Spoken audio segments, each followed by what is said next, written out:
اینجا وەرم بە سەرنجتان ڕابکێشم بۆ شتێک. ئەم پیاوە ئەم سلااوی ژیژەکە، ئەم پیاوە فەیلسوفێکی جیهانیە، فەیلسوفێکی سلۆڤینیە، کابرایەکە بە بیر و بۆچوونی سەرنجڕاکێش و جیاواز بەناوبانگە. لەبارەی دەتوانم بڵێم هیگڵ و دیکارتی ئەم زەمانەیە. من خۆم پێشتر ساڵ و نیوەک پێشەستا هەفەیڤینێکم لەگەڵی کرد، کۆمەڵێک بابەتم لەگەڵ باس کرد. یەکێ لەو بابەتانە باسی کوردم کرد، باسی دۆخی کوردم کرد لە ڕۆژهەڵاتینەوە، ڕاست زۆر پەسنی کوردی کرد. دوێنێ لەگەڵ هەڵۆشانەوەی پەکەکە و بڕیارەکەی پەکەکە و دانانی چەک لەلایەن پەکەکەوە نامەیەکم بۆی نارد. بڕیاری دانانی چەک لەلایەن پەکەکەوە وتم با نامەیەکی بۆ بنێرە، نامەیەکم بۆی نارد. وتم ڕێی تۆر چێ لەسەرم بابەتە، قسەت چییە؟ حەزەکەم گفتوگۆیەک لەسەرم بابەتە بکەین. وتم با هەفەیڤینێک بکەین.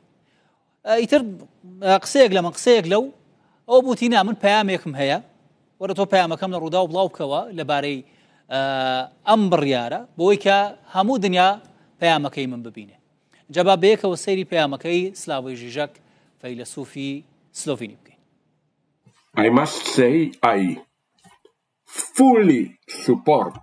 سەرەتا دەبێت بڵێم من بە تەواوەتی پشتگیری ئەو بڕیاری پەکەکە دەکەم کە بە ڕێنوێنی عەبدوڵڵا ئۆجەلان ڕێبەری زیندانی کراویان بڕیاریاندا خۆیان هەڵبوەشێنەوە و کۆتایی بەبوونی خۆیان بهێنن.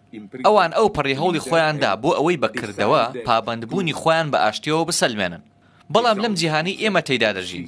زۆر ئەگەری هەیە لایەنی بەرامبەر واتە حکوومەتی ئەردۆغان ئەم هەنگاوە بەکەم سەیر بکات، ئەم پێشنیازە قبول نەکات یان چەند بیانێک بدۆزێتەوە و شتی لەو جۆرە.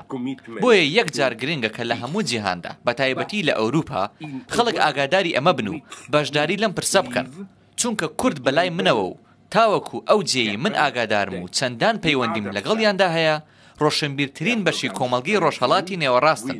پێم وایە ئەوان خاڵێکی باش و دیارن.